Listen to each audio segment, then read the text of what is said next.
चुके हैं। हमारे मुख्य अतिथि Shri professor R L Jain साहब को उनसे अनुरोध करूँगा।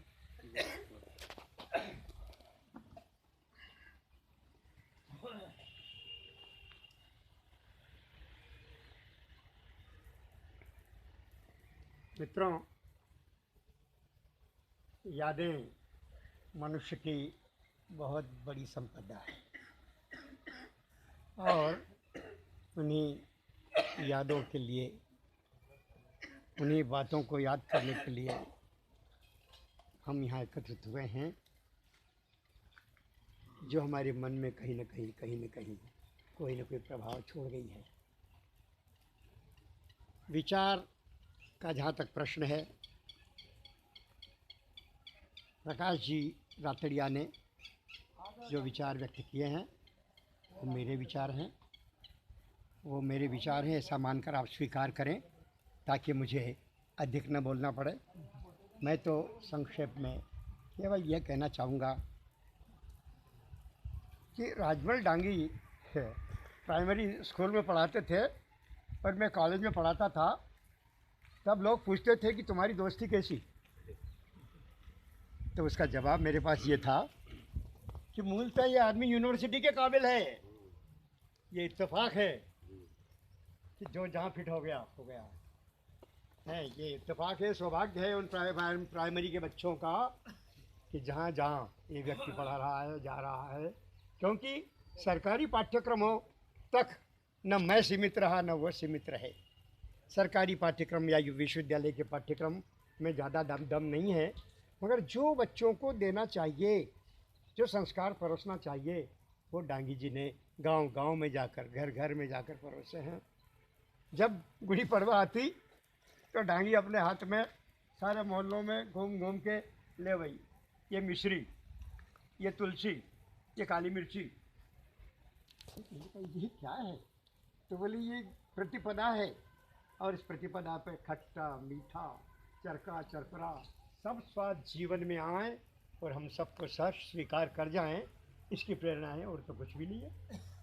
तुलसी के पौधे बहुत से डेवलप कर लेते थे अपने आंगन में और बस अब निकल पड़े तुलसी के पौधे नीचे मिट्टी लगा के है, आप क्या लगाओ, आप क्या लगाऊं, कौन मना करे। जहाँ भी वो चले जाते वहाँ तुलसी का पौधा लग जाता। तो मैं सिर्फ उनकी यादों को जो मुझे भीतर तक प्रभावित कर चुकी हैं, वो सिर्फ आपके सामने व्यक्त कर रहा हूँ। एक दिन सुबह सुबह आए और आके चलो, इतवार का दिन था, मैं उस समय यहाँ पढ़ा था कॉलेज में। चलो, मैंने कहाँ चलो, बोले चलो तो सही, उठो तो सही। तो तैयार हुए और हम दोनों चल पड़े। कहाँ चले? तो बोले कि हरिजन मोहल्ले में चलते।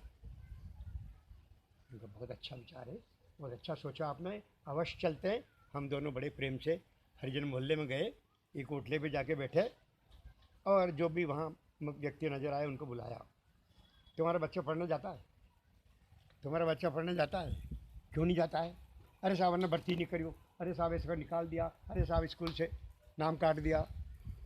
तो डांगी जी खास तौर पे और साथ में मैं ये ठेका लेते थे कि पुनः इस बच्चे को भेजो, हम इसका एडमिशन कराएंगे, मगर बच्चों को स्कूल ज़रूर भेजो, नहीं तो ये दरिद्रता तुम्हारी कभी नहीं मिटेगी। इसलिए इन बच्चों को भले ये काम यही करें, सफाई का बहुत बड़ा काम है, मगर शिक्षित होकर। तो उनके पीछे अब अचानक वहाँ प्रकाश, जो मेरे कॉलेज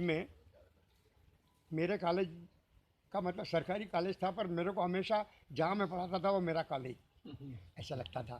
तो मेरे कॉलेज में प्रकाश हरिजन, जो वहाँ पे सफाई का काम करता था, वो अचानक कहीं से आया और आकर बोला, सर आप यहाँ? मैंने कहा हाँ भाई, डांगी साहब के साथ आया मैं, और हम लोग यहाँ आए हैं कि तुम्हारे मोहल्ले में जो बच्चे नहीं पढ़ने जाते हों उनको पढ़ने भेजो, जो समस्याएं आती हों वो उनको डांगी जी को बताओ, मुझे बताओ, है कुछ हो सकेगा तो उसमें सहायता करेंगे। तो बोले बहुत अच्छी बात। कुछ बात उसने करी, फिर कहा चलो साहब, मेरा निवेदन है कि चाय पीने चलो। तो उसने ऐसा हाथ करा, चाय पीने चलो।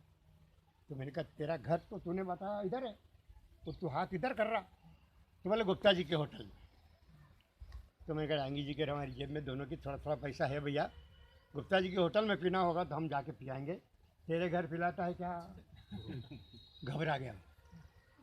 घबराने की जरूरत नहीं है। जिस दिन तुम अपने घर चाय पिलाना शुरू करोगे और हिम्मत करोगे, उस दिन तुम समाज से जुड़ पाओगे, नहीं तो कभी नहीं जुड़ पाओगे, दूर के दूर ही रह जाओगे।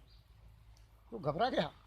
तो वो कॉलेज से 2-3 कुर्सी खरीद के लाया था। अपने यहाँ जब नीलाम होती थी फर्नीचर छोटा मोटा पुराना, राणावत जी को मालूम है। तो वो घबरा गया, मगर हम उसके पीछे हो लिए, चल तेरे घर चल के घर गए। तो वो 2-3 कुर्सियाँ जो उसके पास थी वो लगा दी उसने। बोले सर बैठो। तो मैंने कहा देख अब मेरी बात, तुम्हारे यहाँ कोई नहीं आता, इसलिए तुम झूठा सच्चा नहीं रखते। ये झूठा है, ये नहीं झूठा है, ये स्वच्छ है, ये नहीं रखते। इसके अलावा और कोई प्रॉब्लम नहीं है। इसलिए ये जो सामने हैंडपम्प है, तेरी बेटी 12-13 साल की बच्ची खड़ी थी, मैंने कहा इस बेटी को बर्तन लेकर के जिससे चाय बनते हैं और जिससे चाय पिलाई जाती है वो बर्तन लेकर इस हैंडपम्प के वहाँ भेज, और बैठ कर के खलल इन सबको धोए। उसने धोए और उसके बाद मैंने कहा अब स्टोव जला और इस तपेली में चाय बना जो अब ये धो के लाई है। उसने बनाई, हाथ धूज रहे उसके हैं, मगर उसने बनाई चाय। डांगी जी ने, रतनलाल ने पी चाय और वो बड़ा परम प्रसन्न। तो प्रैक्टिकल वर्क था डांगी का। ऐसा नहीं कि वह दूर से भाषण दे दिए हरिजनों के उद्धार पर, वो नहीं। फिर बोले कि अब कहाँ चले? मैंने कहा आपको हो जहाँ चलें। बोले वो हमीद नाम का एक मुसलमान लड़का है, उसके यहाँ आज शादी है, उसने स्कूल में कहा था। तो बोले चलो उसके चलते। तो घूमते घामते वहाँ पहुँच गए। मदारपुरा साइड में कहीं था पता नहीं, वहाँ पहुँच गए। वहाँ पहुँचते उसके पिताजी बैठे थे, उनसे नमस्कार किया। बोले हमीद कहाँ? बोले वो अंदर है। आप? तो बोले मैं मास्टर हूँ, ये सर हैं हमारे कॉलेज में पढ़ाते हैं, मैं स्कूल में पढ़ाता हूँ और आपका हमीद मेरा विद्यार्थी है। तो एकदम से वो हमीद को बुला के लाए और बोले कि सब आप हमारे यहाँ रसोई, हमारे यहाँ शादी है, आप लोग दोनों पधारे तो भोजन कर लो। तो मैंने कभी भोजन करने की स्थिति और समय नहीं है इस समय, मगर एक एक दोने में थोड़ी थोड़ी नुक्ती ला। तो लाया, डांगी जी ने, हम दोनों ने खाई तो उसका आत्मा प्रसन्न हुई। तो ये छुआछूत और ये सारी चीज़ें हैं ना, प्रत्यक्ष में जाकर के हम लोग मिलें जुलें तब मिल सकती है, अन्यथा संभव नहीं है। तो डांगी जी शिक्षक के रूप में एक ऐसे शिक्षक थे, मैं पहले भी कह चुका कि यदि उनको लगा कि 1/2 और 1/4 बच्चों के समझ में नहीं आ रहा, तो वो बाज़ार से एक सेवफल खरीद के ले गए, घर से एक चाकू ले गए और क्लास में बोले ये क्या है? बच्चे बोले ये बैंक वाला स्कूल जनकोपुरे में। ये क्या है? बोले ये सेवफल है। बोले ये पूरा है ना? बोले हाँ ये 1/1 है। क्या बोले वो? ये 1 में से 1 है, इसको कहते हैं 1/1 पूरा। बोले अच्छा, बच्चों ने समझ लिया। फिर उन्होंने चाकू से उसके 2 टुकड़े किए और बच्चों को कहा ये क्या है? ये क्या है? बोले आधा है। बोले ये भी आधा है। तो बोले इसको 1/2 कहते हैं, क्योंकि ये 2 है ना, ये 2 टुकड़े, इनमें से ये 1 है, इसलिए 1/2 है। और इसी तरह उन्होंने 1/4 समझाया और बच्चे बड़े प्रसन्नतापूर्वक हमेशा के लिए 1/4 1/2 को ठीक से समझ गए। तो ऐसे शिक्षक कितने हैं? तो इसलिए, और ख़ास तौर पे पढ़े लिखे तो बहुत हैं, शिक्षा का काम भी बहुत लोग कर रहे हैं, मगर कबीरदास जी कहते हैं कि पढ़ी पढ़ी के पाथर भय, लिख लिख के भय ईंट, यदि अंतर मन में प्रेम की लगे न एको छींट। यदि अंतर मन में प्रेम के छींटे नहीं लगे तो आपका पढ़ना लिखना सब बेकार है।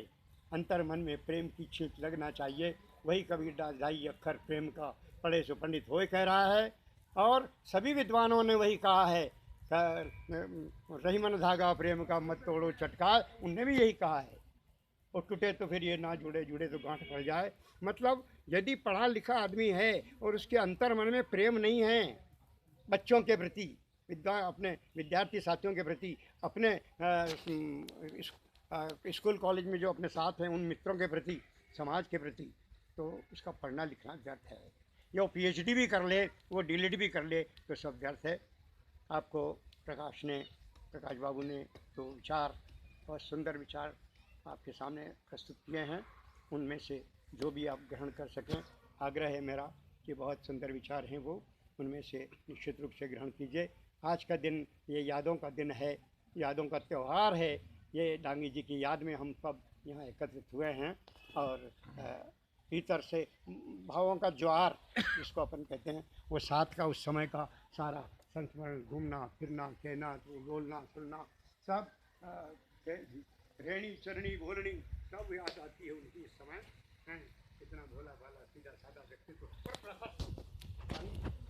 गांधी की टांग चलती थी हैं, जगनी के लुंज पुंज जहाँ पर उनको हाँ उनको अपना पेट दिखाना होता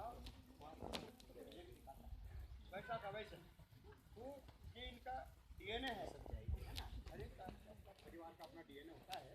तो एक्चुअली उस प्रखरता के साथ उस शिक्षा के प्रति कुछ समर्पण कर रहा है। खूब धूम में आप सकते हैं, मैं खुद आपकी अधिकार का आप में के घर थे वहाँ बात कर चुके हैं और मैंने अपनी बात कही है।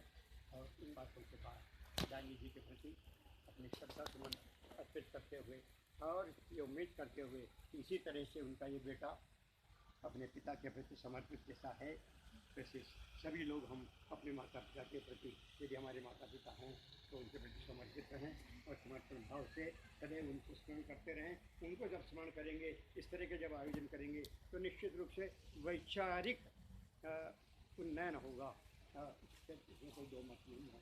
तो पुनः एक बार गांधी जी के प्रति श्रद्धा सुमन अर्पित करते हुए मैं अपना स्थान